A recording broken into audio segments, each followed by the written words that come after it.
Ronina. Ay bunga bakaina kaya doon yung asingang se. Lintoyna. Mama, pazakraba may tungduda sawada pakjadeba. Tanjaduda manamasuni thoglagtuna. Sini nangi kadarda amuaraba. Halabanina chayrani haiduna kadar tawrineba. Natro. Lintoy manamadon sinduna. Inama, ay kadar tawbaga haitiko. Ay naise, asing mangagtani. Ay oidaba ngangba haitiko. Oo, adugumba ma layboyre. Ay di khangdaba. Adoy nama, chak loiraba.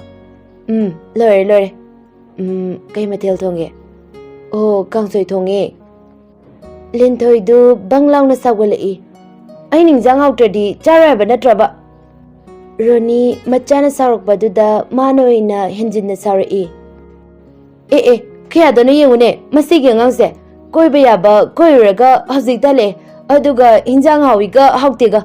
Maray mara tawradana. Nangko ay nasarokpa numita sore haibide ay no. Lintoy mama na sarokpa duda pagita tarai. Yari ba mama ay na pagitaraga. Mama si diba sagal krabani. Sunina. Yari karangangadi lao chak charsi.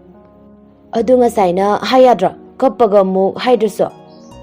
Roni makatarurabadi adu ngang lerani haiba makhangi aduna wa adu makatadre. Asumna numit karani di hokre ngasi Diwali numit ni haiduna mga adu kanna langi. Lintoy na. Kamay tawdoy ay di khangdrika mathayam sayda. Thoina. Kaidawrage aise isaw amuk langiduna. Ho ngasigi program do kamay tawdoyno. Chatoyni kaino nang ngawraba aykhoi ready da leirabani. Ho dubu haba gari di leite luriba mana. Ichanna. Adudi kamayna tawdoyba aykhoi di tokpa taraba aisiba ay kamna ingada. Asumna ngangnari duda tunglomdagi nupa mana. Kai chatoyno ay thimbiramage. Marido punna yengtorai. Ure nupa adu. Aduga makoy punna amatoyba konjelda harai. Aya, asengbra. Nupa adu atay kanasu nate leisnagi mabungahanni. Lintoyna. Asengbayro dada. Thoibana. Asengmane. Adubu chatkibadi thinbige. Halakpagidi khangdeko Lintoyna. Hoyaye. Halakpadudi aikoina ngambu paya matawraga lake. Pare. Adudi lao aiga chalase. Asumna mangadu harau mabungna thinbiramduna tekjam yori. Mafam adu yoraduna chak ising thongnaba langi. Ichanna. Ay dukanda mukta chaluge umurok leiruge. Asi airamlaga dukanda chatkirami. Thoina. Noi thongoko ay phamungda leiruge. Leisnana. Adwain tarase. Noi ani chak to thongo. Ay su thoiga leiruge. Asi airamlaga masukada changkre. Langlena. Yani changbiro. Aikoi chaba yanaba adum sinjaraage. Asi airaga mana chak thongi. Aduga Lintoyna yena dungori. Ngihak leiraba matung chak ising loiraduna chak chanaba haiduna anidu chak thiri. Ichansu halaktuna. Kai chatkre duna. Langlena. Kada lankhiba. Adudi ay kaurage. Noi ani chak thiramo. Asi airaga kada kaukawduna changkre. Ahumdusu tolaktuna makoy mga chak chaba hore. Lintoyna. Ngako. Noi makan kana chage. Machena mata piro. Langlendi makan marin makhong masa asigumbadi haning bibami nate. Aduna hairi. Kaidawga bano. Aingondadi hangbirakano. Chari ta ingay sida. Lintoyna. Ay di nawanda hangba nate ko. Ichandane. Ichanna. Ada chaluko nate ichadaba. Asumna mari yana na chak tu chaminari. Ngihaki matungda chak chaba loraduna koiba yaba khara koiraba matungda mayamda lasi haiduna tawnari. Thoina. Kamay tawdoyba khongna chat tarine ko. Lintoyna. Yani nang hana chatke su chatlamo. Kaino nang haidubo kaida chatunoba. Pairaga chalu kaino adubu wa oina mu ngangnaraga leire. Yareko, nangi wathido, matang yam chade. O, chadabra, aidi khangudre. Asumna asum lakpana fanayamnadi chatli mangadu, adubu khongna chatpana maram oiraga waraduna lambigi sidaida famduna ngayak pothane. Langlena, aidi chatpa ngamoreko, noidi khangde, aidi wabada sidoreba. Ichana, wani, natomta wabanina ko. Hoi, adaina haitare. Leisnana, yareko amta, wana wabane, yam langano. Asumna ngyak leiraba matungda JCB ama lakpadu Langlena uri adu ubada. Gari lae, kem warano. Maridu falaitori aduga punna amata oinari. Asidi noima dhairo, yam ngorokano ko. Langlena, ay toge, yengde yengo. Asiyaraga JCB lakpaduda makutu hai. Langlena khudai baduda nupa dusu gari adu kami adu gari. Koi lerege chan. Langlena, ay koi do para matare, ado dana matingamta pangbiyo. Nupa aduna, ichan jingbu koi daroge, nabung mating pange, hayone karisu koi gano. Dada, ay koi do gari farak taraba, ada dagi gari sida asai fauda yauge ba. Hoi, karigi yadani, lao. Asumna mangadu JCB tong lagalai. Ngayak lairaba matungda mayumda yawnare. Premna, bai, linthoi se yamna chami ko. Karanna, wase marona malayda. Ada, ay mabudi tasing na nungsi. Adudi masada fongdo kaino. Kamaina fongdok toino. Manadi lekay mabungdong na khalaga. Ay nungsi fongdo radi ay bulana khankini. Adu oiraga linthoi gi luongbada mabunga moina wadu haibaloi dringeda premna thatkre aduga yamna sauna hairi.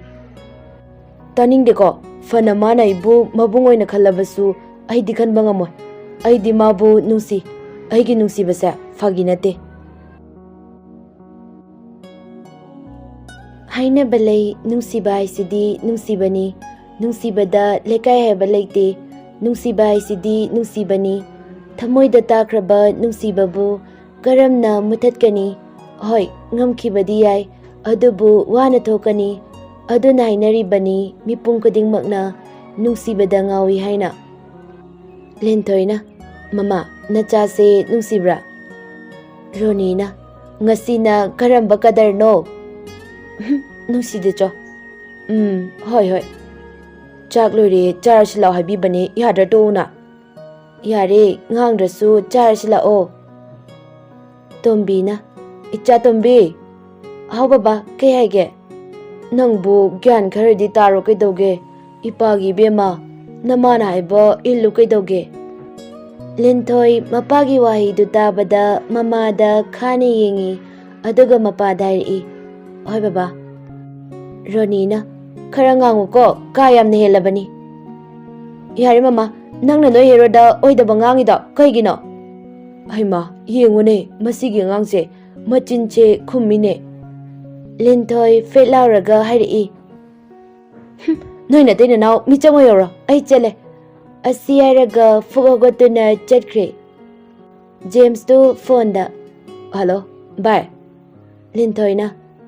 Hairo luwa ba. Aibu luwawa kaina nangdi fazabadina athibai ngonda laknariba.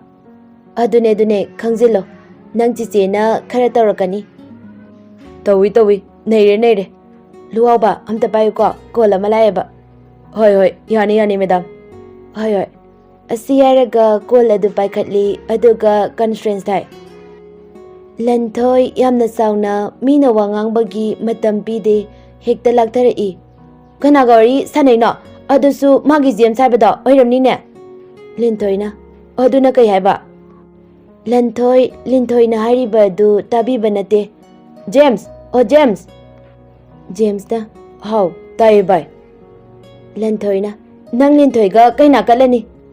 Lenthoina kari wangang sangang no aduna. James tumina lay mana tumina lairibagi maramdi lenthoibu kibagini. Lenthoina Nangsune, matung manau maga wari sanaramabadi kaina katkadabane khango. Lintoina chaloi nangumana ingonda adumaina haiba yabra usittaba asi hairaga call adu fatkathali aduga off tasili. Somdana maridu famungda famduna wari sanari. Lintoina pakhongchan bisana siro mayam maridusu hoine yaine. Lintoina adudi ai chalage ko thamogi nungsiba kanano. Thoina koinegi nangi dudia.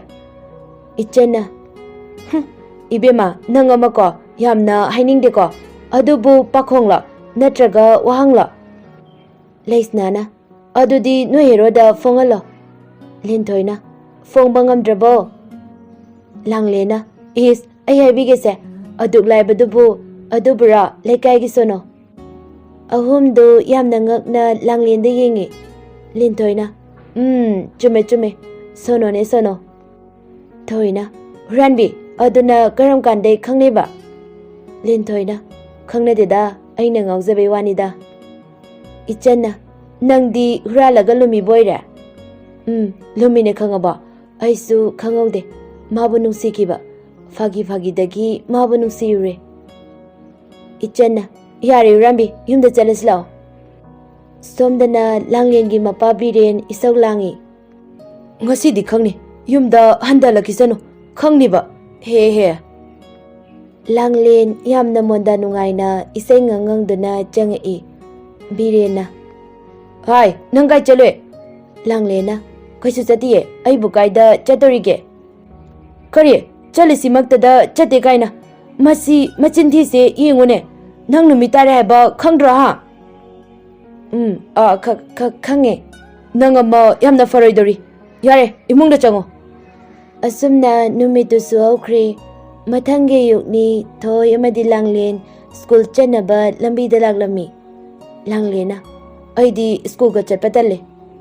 Thoina yamna tanbai wanine.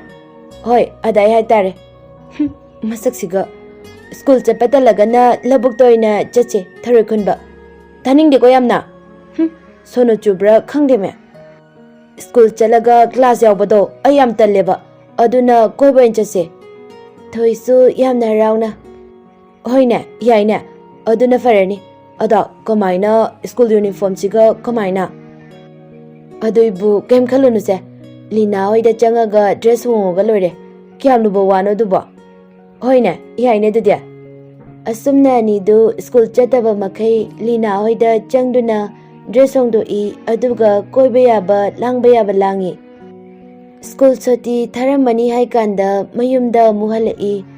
Asumna tawbasi ngasina ahanba nate mamangdagi tawduna dumak lai. Moy anigi khwaidigi tanba hairagadi class yaubasini. Mathangi ayukni Linthoi isau langi. Ima imau. Hai kaidorage amok lauriduna. Aigi free tudi. Nangi puripu aingonda hangiba ai khangde. Ponthamamdi chana thamamoine aduga asiyaraga fet lauraga magi kada changki. Call ama laktuna lairami call adu set paikhatli. Lanthoina kaidaramino sumne koigino isau langiduna. Kaidarage aine isau langbaga nanga kari mai leinage. Sumangwibani yadraba. Yade ai thame kona tarake. Asiyaraga call adu fatkathali. Linthoina kanapote koiruge. Asumna moigi teamdu mathang call tawsili. Ataidusu harau na yari. Adubu Langlendi para matani haiduna lehaure. Makhoi mari gari macha amada makhoi mari punna tongduna chatli. Kheba chingda chatlami. Moi marigi matawduda adaida nupa macha kharadusu karimnaraga ri. Ai noigido mi lehaudrabo khara watro. Ichana waliye hapakiniye adum naibane. Nasaktuga nupasingdusu noktuna lehawi makhoi manga kheba singyoramdaida gari thau loithokre.